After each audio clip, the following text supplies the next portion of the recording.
Praise the Lord. जय मसीह की सभी को। Let's look at a scripture portion quickly. आइए हम एक वचन को देखेंगे। John 3:16, the first sentence says, और यूहन्ना 3 के 16 के जो पहला वाक्य है वो ऐसे बताता है, For God so loved the world. क्योंकि परमेश्वर ने जगत से ऐसा प्रेम रखा। The world there refers to people, that is you and me. और यहाँ जो जगत कहा गया है ये लोगों के बारे में बताता है जो आप और मैं हैं। It's not talking about the things of the world or the things that we possess. और ये दुनिया की चीजों के बारे में नहीं बताता या आप और मेरे पास जो चीजें हैं उसके बारे में नहीं बताता। God is talking about people, that is you and me. और यहाँ परमेश्वर जो है वो मनुष्य के बारे में बता रहा है जो आप और मैं हैं। And the Bible says He so much loved you.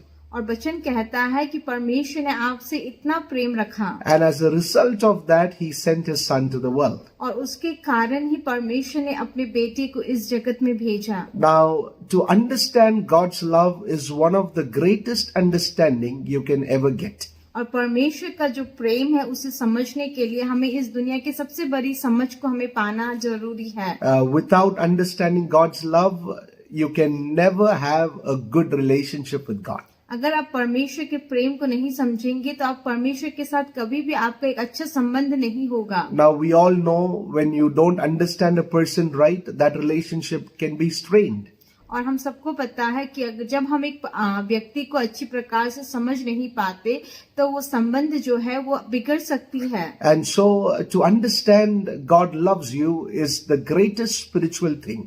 और ये जानना और ये समझना कि परमेश्वर आपसे प्रेम रखता है ये बहुत ही बड़ी आत्मिक बात है। The more you grow in the Lord, the highest revelation you get is God's love.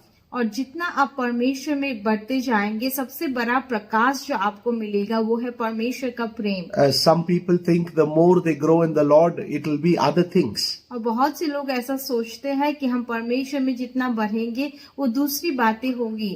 No, the foundation is the love of God. The peak of it in the maturity is the love of God. और जो foundation है जो अस्थिवार है वो है परमेश्वर का प्रेम और जो पीक और जो सबसे ऊंचा स्थान है वो भी है परमेश्वर का प्रेम। And so when you know and when you realize that God loves you, और जब आप ये जानेंगे और जब आप ये समझेंगे कि परमेश्वर आपसे प्रेम करते हैं, then God's love becomes a place where you receive a lot of things. और तब परमेश्वर का प्रेम वो जगह बन जाएगा जहाँ आप बहुत सी चीजों को प्राप्त करोगे। It becomes easy to receive healing into your body.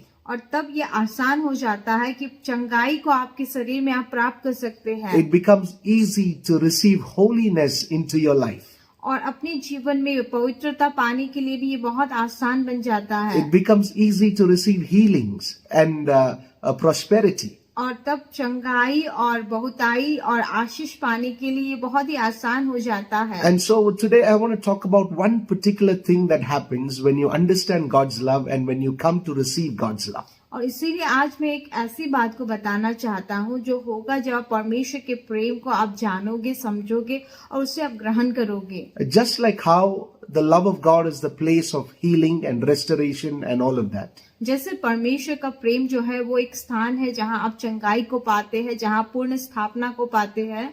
The same way, the love of God is the place where the offender and the one who offended you, the people that you hurt and those who hurt you, both those categories can be healed in that place. और परमेश्वर का प्रेम वो जगह है जहाँ जिसने आपको चोट दिया है और जिसको चोट लगा है वो दोनों तरह के लोग उस स्थान पे वो चंगाई को पा सकते हैं। This is illustrated in the life of Joseph. और ये अगर हम देखेंगे तो यूसुफ के जीवन में इसे बताया गया है। Joseph was hurt by his own brothers. और यूसुफ जो था उसके अपने भाइयों ने उसे चोट पहुंचाई थी। And so several years later, even though his own brothers had tried to kill him and instead of killing him, they sold him and all that. और बहुत से सालों के बाद उसके पहले जब उसके अपने ही भाइयों ने उसे मारना चाहा, फिर उसे नहीं मारा पर उसे बेच दिया था। Several years later, Joseph has become the king or next to the king of Egypt. और उसके बहुत से सालों के बाद यूसुफ जो है वो राजा के दूसरे स्थान में वो है। And so now his brothers come to him to ask for food. और अब उसके भाई जो है वो उसके पास आते हैं और खाने को मांगते हैं। And it becomes a very emotional time when Joseph reveals to them how he is their own brother. और ये बहुत एक इमोशनल एक भावनात्मक चीज बन जाता है जब यूसुफ अपने आप को अपने भाइयों के आगे प्रकट करता है। And so the person who was hurt and the people who hurt him, both of them are in the same room and both of them are shedding tears. और जो व्यक्ति जिसे चोट पहुंचाई गई थी और जिन लोगों ने उसे चोट पहुंचाया था वो दोनों प्रकार के लोग ही उसी सेम कमरे में हैं। And both of them are crying. और दोनों लोग और दो प्रकार के लोग यहाँ रो रहे हैं। And both of them are filled with the mercy and the grace of God. और दोनों लोग ही जो है उनको परमेश्वर की करुणा से वो भर गए हैं। One, Joseph says, "You meant evil to me, but God made it good for me." और यूसुफ यहाँ कहता है कि तुमने तो ये मेरी भलाई के लिए नहीं की, तुमने तो ये मेरी बुराई के लिए की, पर परमेश्वर ने इसे मेरी भलाई के लिए बनाया है। I want you to know, if you are hurt by people, मैं आपको ये बताना चाहता हूँ कि यदि आपको लोगों ने आपको अगर लोगों ने हर्ट किया है, then continue to focus on the love of God. तो आप परमेश्वर के प्रेम के ऊपर ही केंद्रित रहे। Because there is coming a time where you will tell, they did it for my hurt, but God turned it for good. क्योंकि ऐसा समय आएगा जब आप ये कहोगे कि उन्होंने ये तो मुझे चोट पहुंचाने के लिए किया, पर परमेश्वर ने ये मेरी भलाई के लिए किया। Even the brothers were so happy that now Joseph is not going to take revenge, but he is showing mercy to them. और उसके भाई भी जो थे वो भी बहुत खुश हो गए थे क्योंकि अभी यूसुफ जो है वो बदला नहीं लेगा, पर उनके ऊपर वो दया को दिखाएगा। And even they were very troubled with a lot of guilt because of the sins they had committed against Joseph. और उनके अंदर उनको बहुत ही भय था और वो गिल्ट था क्योंकि उन्होंने यूसुफ के साथ जो किया था उसके लिए। But now even they are relieved. और अभी वो भी रिलीव हो गए हैं, उनको कोई भय नहीं था। And both of them are just enjoying that relationship because of the mercy and the goodness of God. और दोनों लोग ही यहाँ उस रिलेशनशिप को, उस संबंध को वो आनंद उठा रहे हैं क्योंकि परमेश्वर का मर्सी, परमेश्वर का करुणा और दया उस संबंध में था। God's love is a place that heals you internally. और परमेश्वर का प्रेम वो स्थान है जो आपको भी अंदर रूप से आपको वो चंगा करता है। You could be the person who has hurt others and you're feeling bad because of it. और आप ऐसे एक व्यक्ति हो सकते हो जिसने दूसरों को चोट पहुंचाया और उसकी वजह से शायद आपको बुरा लग रहा होगा। You need to focus on the love of God. और आपको परमेश्वर के प्रेम के ऊपर आपको केंद्रित रहना है। You could be the person who has been hurt by others. और आप ऐसे भी व्यक्ति हो सकते हो जिसको दूसरों ने चोट पहुंचाया है।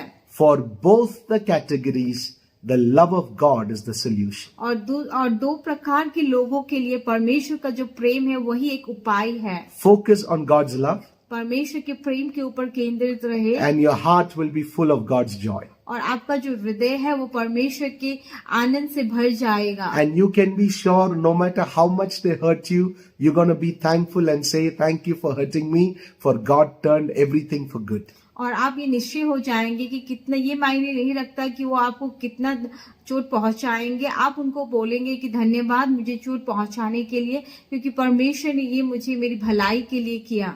God bless you. परमेश्वर आपको आशीष दे।